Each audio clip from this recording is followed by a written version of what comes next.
नमस्कार, मैं हूं चेतना राजा और डीसी न्यूज इंडिया के साथ आप देख रहे हैं आज की खास खबर। वो फ्लाइट जिसमें 35,000 फीट की ऊंचाई पर अचानक से सब कुछ ठप पड़ गया था, दरअसल वो साइबर अटैक का शिकार हुई थी।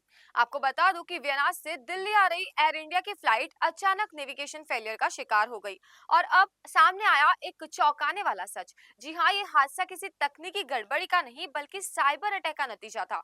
एक जीपीएस स्पूफिंग अटैक। रिपोर्ट्स के मुताबिक एयर इंडिया की फ्लाइट AI-154 जब मिडिल ईस्ट के ऊपर उड़ान भर रही थी, तभी अचानक उसके ऑटो पायलट, ऑटो थ्रस्ट और नेविगेशन सिस्टम ने काम करना बंद कर दिया।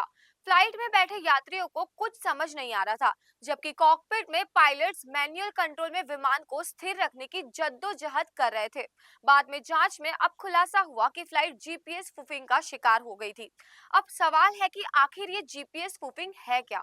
दरअसल हर एयरक्राफ्ट अपनी लोकेशन, ऊंचाई और दिशा जानने के लिए जीपीएस सैटेलाइट से सिग्नल प्राप्त करता है।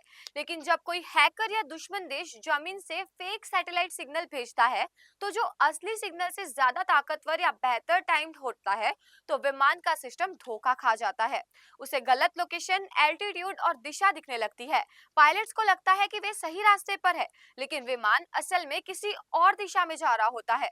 विशेषज्ञों का कहना है कि ये साइबर वॉरफेयर का एक नया रूप है। जीपीएस स्पूफिंग से न सिर्फ सिविल एविएशन बल्कि शिपिंग और डिफेंस सेक्टर तक खतरे में पड़ सकते हैं। कई बार ऐसे हमले ईरान, इराक, ब्लैक सी और रूस के आसपास के इलाकों में देखे जा चुके हैं। ऐसे में सवाल उठता है कि क्या भारत की हवाई सुरक्षा भी अब डिजिटल अटैकर्स के निशाने पर है? क्योंकि इस तरह के स्पूफिंग अटैक से विमान कंट्रोल खो सकता है, दिशा भटक सकता है या फिर रडार से गायब भी हो सकता है।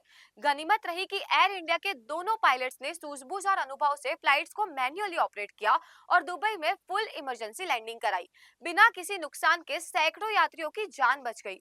लेकिन इस घटना ने एक बड़ी चेतावनी दी है कि आने वाले वक्त में आसमान में उड़ते प्लेन्स को सिर्फ तकनीकी खराबी से नहीं बल्कि साइबर अटैक से भी बचाना होगा। तो ये थी अब तक की खास खबर। ऐसी देश दुनिया की खास खबरों के लिए देखते रहे डीसी न्यूज इंडिया।